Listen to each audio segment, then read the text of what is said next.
Antarctica, the world's greatest freezer, is melting. Trillions of gallons are draining into the oceans. Sea levels are rising. It's happened before, and it's happening again right now. It's not a question of will sea level rise a large amount. It's only a question of how fast that will occur. How will humans fight back before our cities are inundated? Holding off the sea would be the major employer of the world by 2100. Massive levees to defend our coastlines. Floating towns and cities.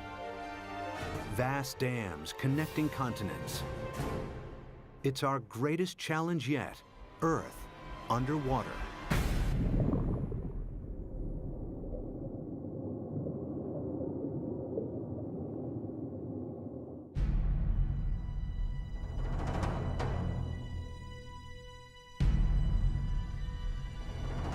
This is New York in the 24th century.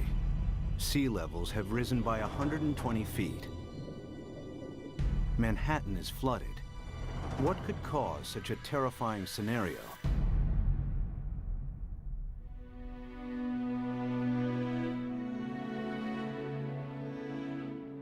The answer lies here, in Antarctica, where vast amounts of frozen water are locked up in ice.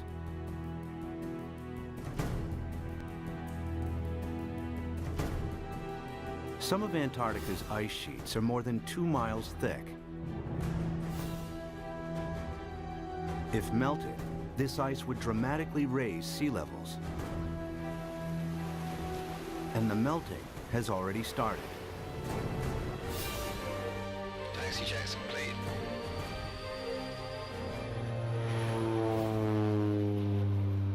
Scientists want to know how much frozen water the continent actually holds, and how much global sea levels will rise if it all melted.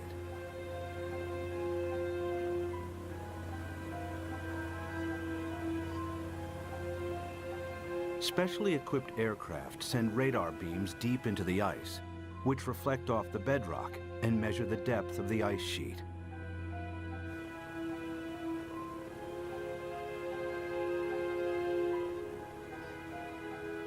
After hundreds of flights, they calculate that Antarctica contains over 90% of the world's ice. Together with Greenland, it's enough to raise global sea levels by an astonishing 230 feet. This is what North America would look like if all of the planet's ice melted. Europe would also shrink. London's Tower Bridge would become a solemn monument in the sea. Berlin would be flooded, as would Paris. But how likely is such a scenario? Is sea level rise reality or myth?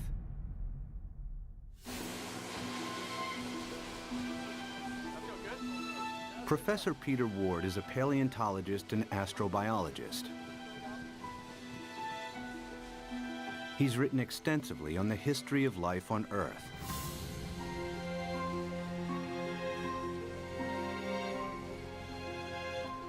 Today, Ward wants to know what would happen to our planet if sea levels rise foot by foot. Somebody give me a zip here. The journey begins in the Florida Keys, a chain of islands south of Miami.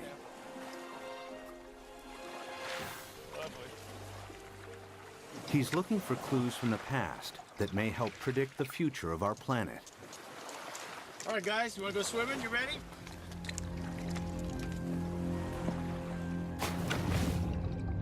Just a few feet below sea level are banks of coral that have been at this location for over 4,000 years.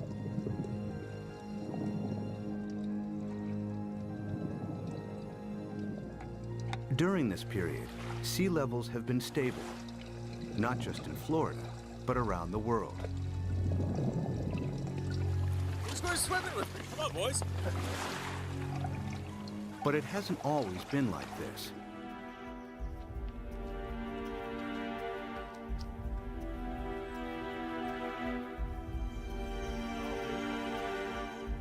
A few hundred yards from shore, Peter visits an abandoned quarry that reveals startling evidence from the past.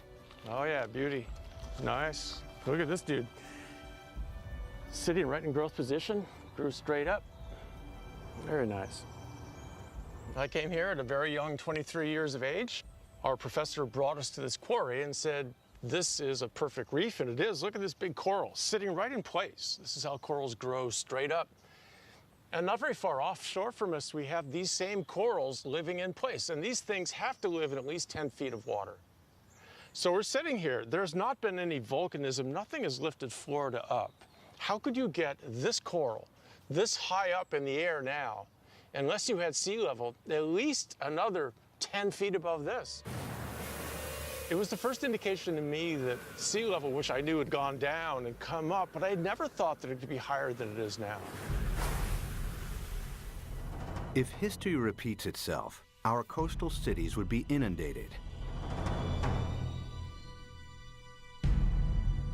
Sea level rise is not a myth. It could happen again, just as it's happened before.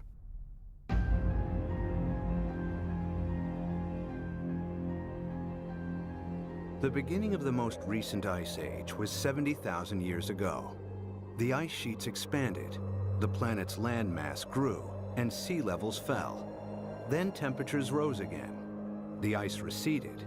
Sea levels climbed and eventually settled at today's coastlines. But global temperatures are on the rise again. This time from humans burning huge amounts of fossil fuels. They produce CO2 and other greenhouse gases that heat up our atmosphere.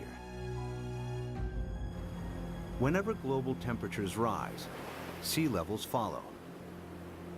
We have emitted so much carbon dioxide that the amount of carbon dioxide in our atmosphere has increased by about 1/3 in the last 100 years, and it is now higher than any time since at least 1 million years. We expect about 3, 4, even 5 degrees centigrade warming in this century. The warmer it gets, the faster the sea level rises. That means sea level rise will get faster and faster as we heat up the planet more. Of course, predicting future sea level rise is difficult, as the planet has never before experienced the dramatic increase in CO2 of the last 100 years. But Professor Rahmstorf's climate model predicts a maximum 6-foot sea level rise this century, as higher temperatures kick in.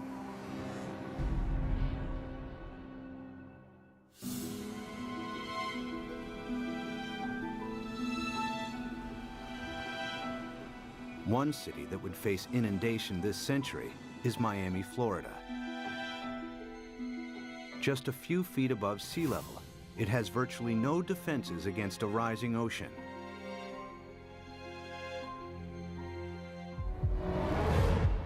After 1 foot of sea level rise, these beaches would be regularly flooded at high tide. After 2 feet, many roads would be submerged. After 3 feet, if a hurricane strikes, the surging water would overcome sea defenses and cause flooding deep inland. Much of the region's coastal real estate would be ruined.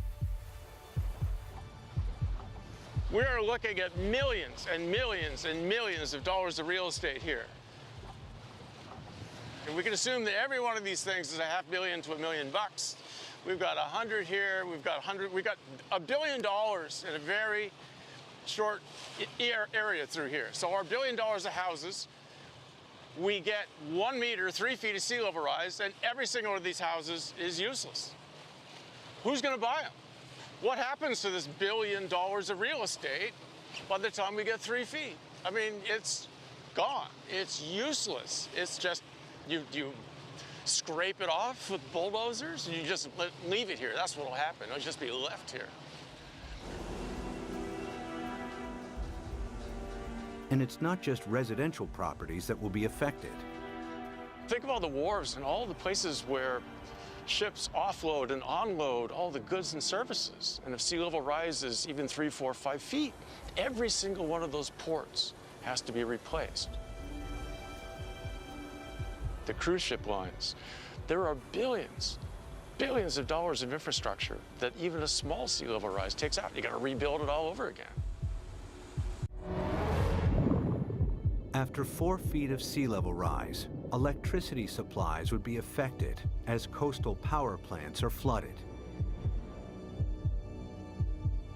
After 5 feet, some of Florida's freshwater resources would be contaminated with seawater, and the Everglades National Park becomes a vast bay. After 6 feet, millions of Floridians would have to evacuate the state.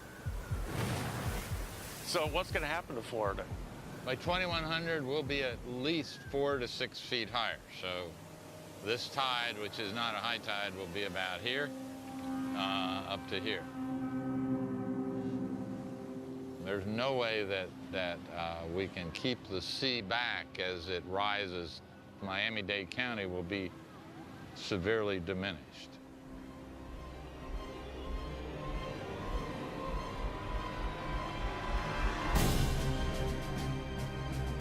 By 2100, after 6 feet of sea level rise, Miami would look like this. There's no way to prepare for this. You can't put levees around the kind of sea level rises we're in for. We're a city that's only a little over 100 years old. We became a town, an incorporated town in 1896, so we're not that old. But we may not make it for the next 100 years. The only way to prevent Miami from flooding would be to construct a vastly expensive system of levees surrounding the city. It would be a major engineering challenge, as Miami is built on porous ground that allows seawater to seep through.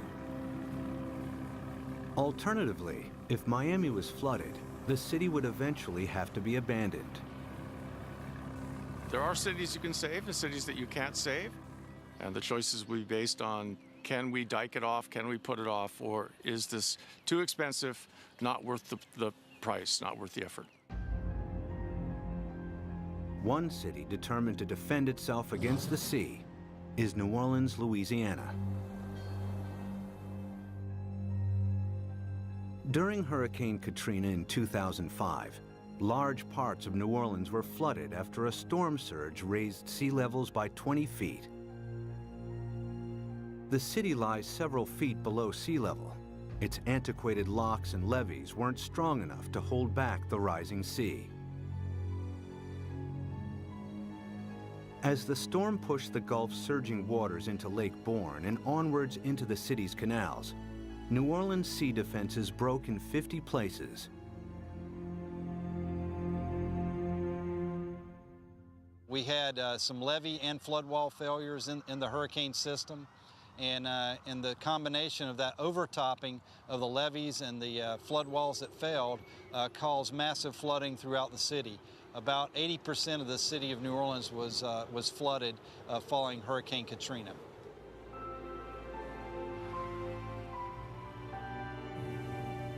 It took weeks before the floodwaters were pumped out and residents were able to return. Among them were Victory Wallace Taylor and her son Peter, who returned home to a badly damaged house. The flood was very bad. They wouldn't let us come and see about our house. It damaged my heart a little bit because I'm afraid for the flood.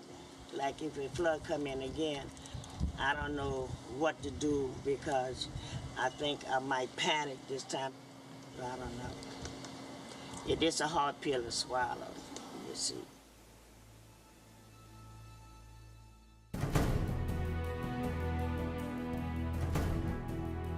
To prevent New Orleans from flooding again, the U.S. government is investing billions of dollars in the city's sea defenses. Along the riverbanks, the U.S. Army Corps of Engineers is strengthening New Orleans' levees and locks. Their work here provides future insight into the kinds of construction that may be needed to protect coastal cities around the world against rising sea levels. We learned a lot of key lessons, and some of the key lessons learned were incorporated into the designs for the Greater New Orleans Hurricane Storm Damage Risk Reduction System. And that system is a series of many different aspects. It has flood walls, it has pump stations, it has levees.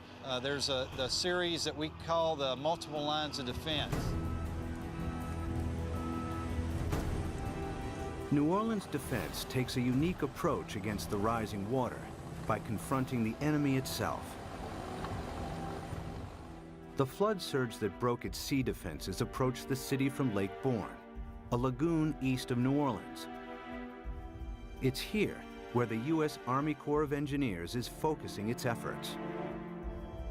What we've done now is we moved the defense of the city out. We're about 12 miles from downtown, about 8 miles away from the 9th Ward, which is flooded.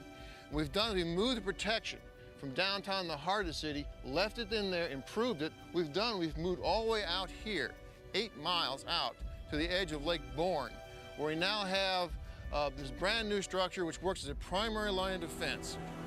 New Orleans is made up of the best topsoil from the United States that came down the Mississippi River and built up down here. However, back in graduate school, the whole idea was that the better it is to grow something on, the worse it is to build on. Well, this is the topsoil of the nation down here, so it's the worst possible stuff to build in. What you see behind me is the Hawken.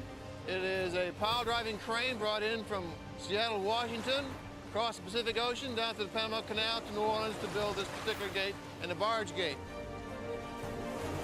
And what we've had to do is go down 60 feet through the newer material down to the old Pleistocene clay, and that is our basis. So the main wall itself goes down to minus 130 feet, and the batter piles that brace it are down to 190 feet.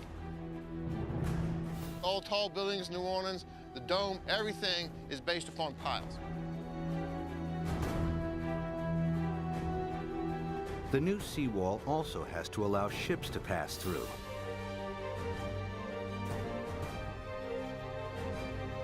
Dry cofferdams are put in place to construct barge and sector gates. The concrete is poured, the dams are flooded, and the gates can be completed.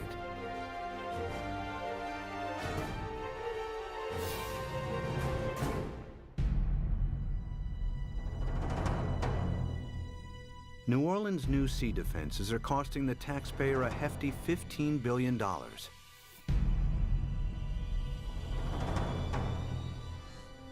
But their design only accounts for storm surges that build from sea levels today.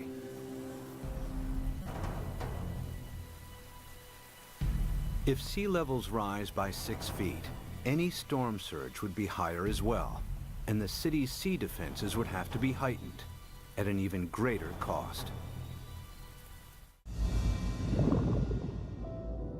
Not every country can afford to spend billions on sea defenses. In Bangladesh, many of its 150 million inhabitants live at or just above sea level. Merely 3 feet of sea level rise will have a devastating effect on the country's population. Turns out the area of the world that would be most vulnerable to sea level rise would be Asia. The rice-growing river deltas in Asia that are very close to sea level. Even a modest 3-foot rise would put half the rice land in Bangladesh underwater. Bangladesh has over 100 to 120 million people, and that number is rising fast. A great deal of its land just simply gets covered by water. And again, once you have salt water coming up, it's not just the land that's covered, it's the intrusion of salt. Even a 3-foot sea level rise wipes out half its rice crop.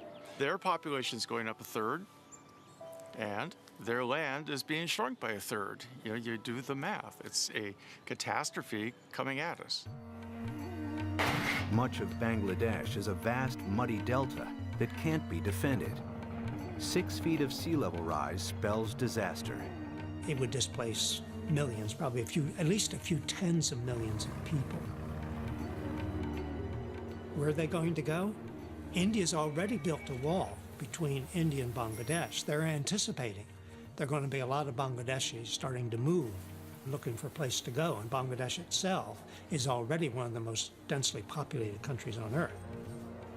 And then there are another 18 or 20 rice-growing river deltas in Asia, the Irrawaddy in Burma, the Pearl River Delta in China, and so forth, that would be affected in varying degrees by the rise in sea level.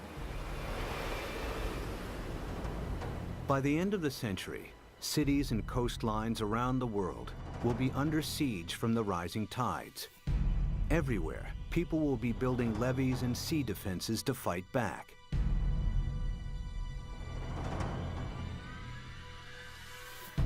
But sea level rise won't stop at 6 feet. They're likely to rise at an even faster rate. As the predicted melt of Greenland and Antarctica accelerates, exposed cities may not have time to build new sea defenses. Clues about the speed of future sea level rise are found during the time of the last ice age. As global temperatures rose, the planet's ice sheets melted into the sea. Sea levels increased by a staggering 390 feet until they settled at today's levels. How fast did this happen? The answer may help predict how quickly sea levels could rise in the next century, and how much time we have to defend our coasts. Professor Rick Mortlock is one of the world's leading experts on past sea level rise. He and his team collect fossilized coral from the seabed. In the lab, they analyze and compare the exact depth and age of each sample. A clear picture emerges of how fast sea levels rose thousands of years ago. We have 2 pieces of fossil coral that was recovered from drill cores off of Barbados. So by dating these samples and knowing the depth at which they were retrieved, we can use that information to create a point-by-point reconstruction of sea level for the last 20,000 years. There's one particular sea level rise of interest. We call it Meltwater Pulse 1A. During that period of time, we believe sea level rose about 20 meters in 500 years, or about 4 to 5 meters per 100 years. If the same happens again, it would translate to as much as 16 feet of additional sea level rise in the next century.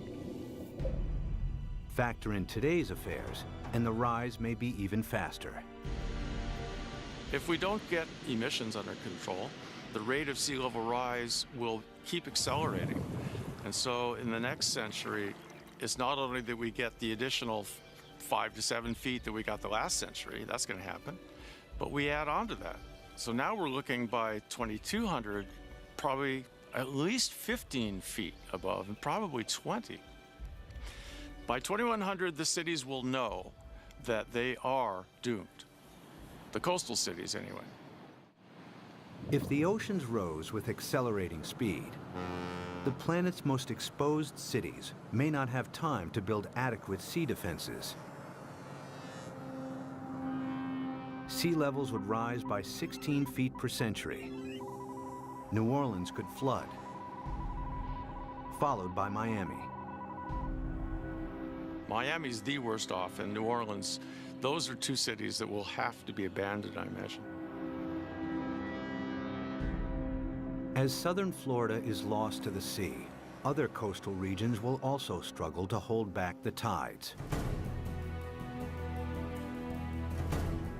Among them is the San Francisco Bay Area, with its 7.5 million people. The San Francisco Bay Area is particularly vulnerable to sea level rise because of our history. Although the bay is big, it's very shallow. 2/3 of it was less than 12 feet deep. So lots of it was filled and reclaimed. We're standing here on reclaimed land, and all of downtown San Francisco, the financial district, is on reclaimed land. We've already seen 7 inches of sea level rise in the bay over the past century. We know this because the longest continuously operating tide gauge in America is at the Golden Gate. So we have 154 years of data. We're just now beginning to realize with accelerated sea level rise, we're going to have to prepare and have a new plan for how we deal with it in the Bay Area. If sea levels rose by an additional 16 feet per century, hundreds of thousands of people would lose their homes in the Bay Area.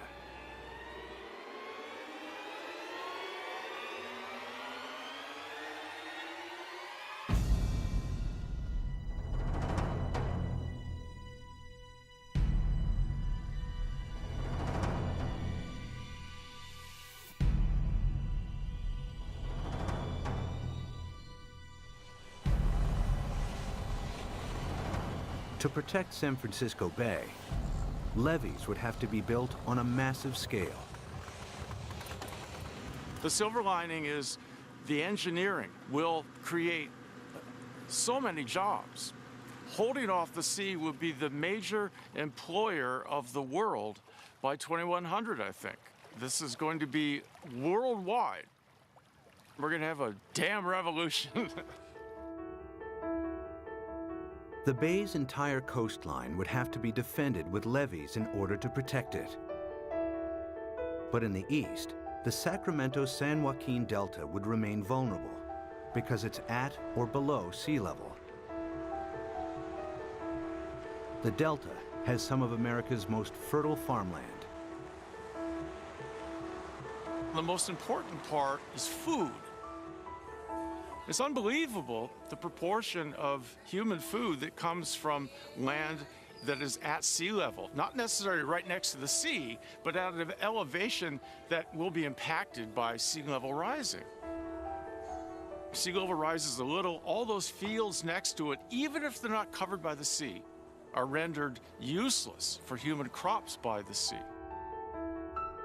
If the Delta and its farmland were lost to the sea, California's food supply would be in jeopardy. The Delta is also one of the main sources of fresh water on the American West Coast. This is the hub of California's water supply. 26 million people drink water that comes from this estuary. That's a huge number. 2/3 of the population of California gets water from this estuary. If you raise sea level even a foot, you know, which in our mind isn't all, as geologists, that doesn't seem like much, yeah, but that's common, yeah. If you raise sea level a foot, the work that we've done suggests that you will salt up this end of the Delta, even if the levees all stay together, even if they don't fail. If sea levels rise by 6 feet this century, local rivers will be contaminated with salt, and California's main fresh water supply will be lost. In the next century, after an additional 16 feet, the entire Delta will be claimed by the sea.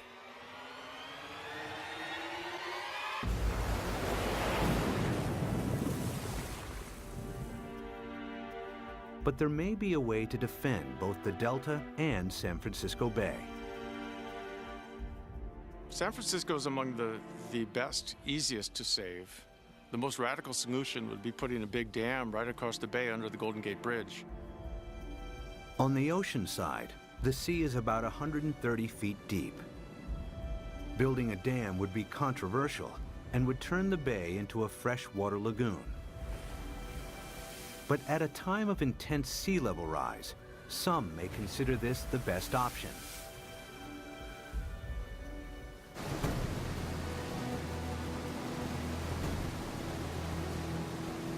Using cutting-edge technology, huge dredgers could pick up sand from the seabed nearby and deposit it as the dam's foundation.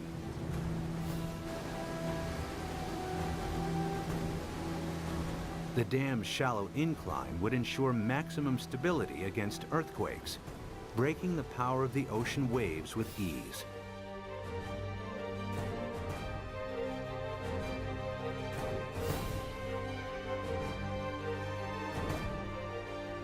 Vast pipes and pumps would be installed to keep the bay's river water flowing out to sea.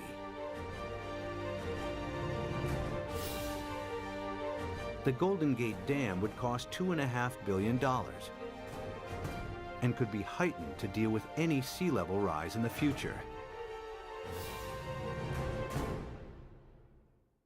San Francisco and the Bay Area would be saved.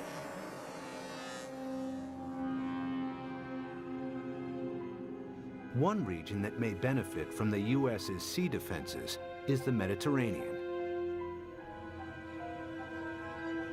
It's flanked by countries both rich and poor that have thousands of years of history. The Mediterranean has a unique feature, a narrowing at its mouth. The Straits of Gibraltar are between 10 and 20 miles wide, stretching from southern Spain to Africa. A dam could keep the rising water of the Atlantic separate from the Mediterranean. There's been a plan since World War II, for instance, to put a dam between the Rock of Gibraltar and Morocco on the African side. A dam big enough that sea level rise does not affect the Mediterranean. But building a dam here has one major drawback. Every year, the Mediterranean loses 2 feet of sea level through evaporation that is compensated by the inflow of water from the Atlantic. The dam would cut this off. In the case that you build a dam in the Gibraltar Straits, there will not be the flow of water from the Atlantic. So in the case that you cut the flow, so there will be a evaporation, there will not be compensation, and there will be a permanent drop of the water level. After years of evaporation, the Mediterranean would turn into a stagnant saltwater lake. Eventually, the sea would dry out. And if then the sea level would rise, let's say another... Sea defense engineer Peter Janssen maps out possible solutions on how to keep the Atlantic flowing while building the world's largest super dam. I looked at the surroundings. I looked at what may be required to make a closure. And then, well, I thought it may be feasible.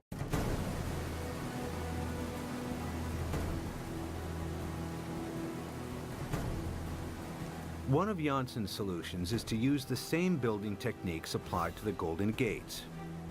The dam would be 20 miles long and tower 1,250 feet above the seabed, the same height as the Empire State Building. Another solution is to keep the natural flow of the Gibraltar Straits. Huge amounts of Atlantic surface water will flow into the Mediterranean. At a much lower depth, some of the Med's saltier water will be pumped back out again, keeping the sea's salt and sea level stable.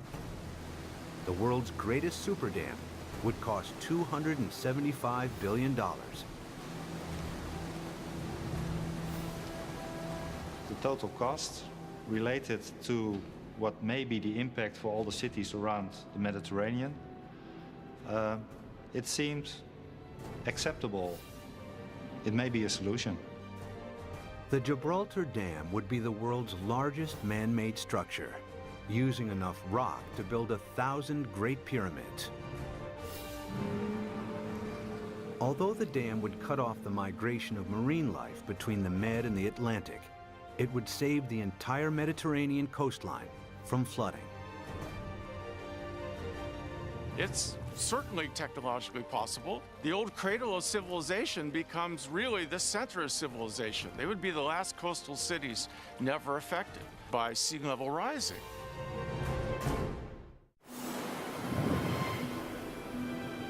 By the end of the next century, sea levels could rise by nearly 22 feet. Some cities may be saved through the construction of super dams. Others that can't be defended are lost to the sea. Exposed countries too poor to build defenses are flooded. Around the world, hundreds of millions are displaced. It's likely that by the 23rd century, the ice sheets will melt at an even faster rate, and that the oceans will rise with increasing speed. The planet's growing population and a continuing hunger for cheap energy could make it worse. The problem that I see again is the number of people. Every new person is going to want housing. Every new person is going to need food, obviously, and want transportation. Let's say that all of us cut our gas emissions. So 6.5 billion of us cut down by a third all of our usage, and then we raise the population by a third. All those new people are just adding back to what we've cut away. Some scientists believe that our CO2 levels could quadruple over the next centuries. It would mean reaching CO2 levels last seen over 50 million years ago, when there was no ice on the planet and when sea levels were more than 230 feet higher than today. In the worst case, if we are so foolish as to burn all the fossil fuels so that carbon dioxide increases to more than 1,000 parts per million, then there's no question we will melt all the ice on the planet, which would mean a 75-meter or almost 250-foot rise in sea level. It's not millennia. It's not going to take thousands of years. The forcing of humans is so large that it will do the whole job within a timescale of centuries, I believe. This is the worst-case scenario. CO2 levels triple, global temperatures dramatically increase, and the Antarctic rapidly melts. The world's coastlines are eroded as sea levels rise by an additional 50 feet by the end of the 23rd century. One rich city that would struggle to defend itself is London, Western Europe's largest metropolis. Its main river, the Thames, is tidal, and water levels vary by up to 22 feet. The Thames barrier defends the city against storm surges from the sea. If a tide is unusually high, the barrier closes its gates, and inner London is protected. If sea levels rise by 6 feet, the barrier would have to be replaced by a huge seawall upstream. But if they rise by 50 feet per century, there may not be enough time to build adequate sea defenses. It would be a disastrous situation. It would mean you simply can't inhabit the coastal areas because you will have a continually changing sea level. So we really do not want to go down that path.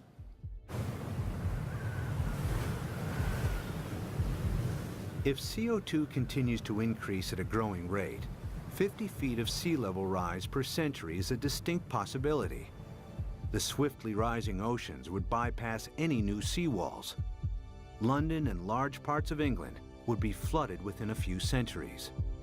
The worst case scenario is when we have maybe 4 to 6 feet within a decade. That's not the kind of thing where you sort of sell your houses and say it's going to be okay. But you're trying to get out of there without drowning. It's going to challenge the existence of civilization. One of London's most famous landmarks, the Tower Bridge, would become a somber outpost in the sea. I mean, there would be a degree of panic that we cannot imagine as each country tried to figure out how it somehow could survive. Rising oceans would seep underneath obsolete levees or breach areas where there wasn't the time or money to strengthen seawalls. The rapidly rising sea levels would soon overwhelm large parts of continental Europe. By the time all of the Antarctic's ice has melted, Denmark, the Netherlands, and large parts of northern Germany and France will be lost. Significant sea level rise may turn Berlin into a coastal town within centuries. Another 100 years, and the city would be lost to the sea. The rising sea would creep up the River Seine and find its way to Paris. With an elevation of 115 feet, the French capital would be vulnerable to sea level rise. After all of the planet's ice is melted, it will flood.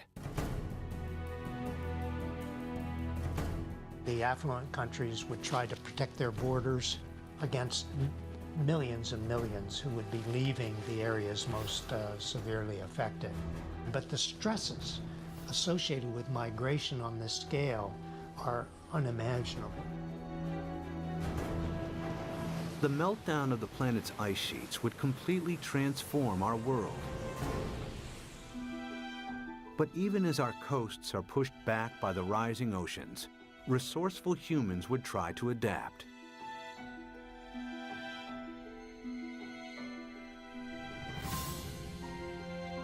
There are already plans to rescue New York.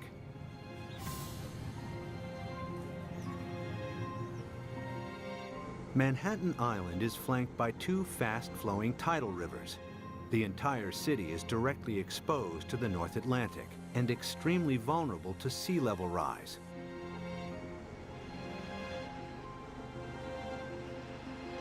Professor Malcolm Bowman is an oceanographer and expert on the effects of sea level rise in New York. If the worst case scenario, the rapid meltdown of the ice sheet on Greenland, the West Antarctic ice sheet, were to happen extremely rapidly, the future of New York City is in peril. So the city has two options. One, either build massive defenses, or two, start evacuating the city and its population to higher ground. The flooding of New York's underground installations would only be the first in a series of catastrophic events. After the first 6 feet of sea level rise, parts of lower Manhattan would be submerged.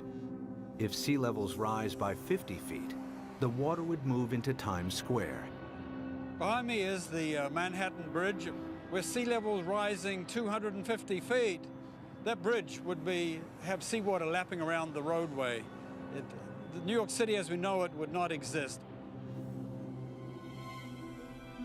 But there is a way that New York might adapt even to extreme sea level rise. The idea is to build on water. Here in the Netherlands are several communities of floating houses.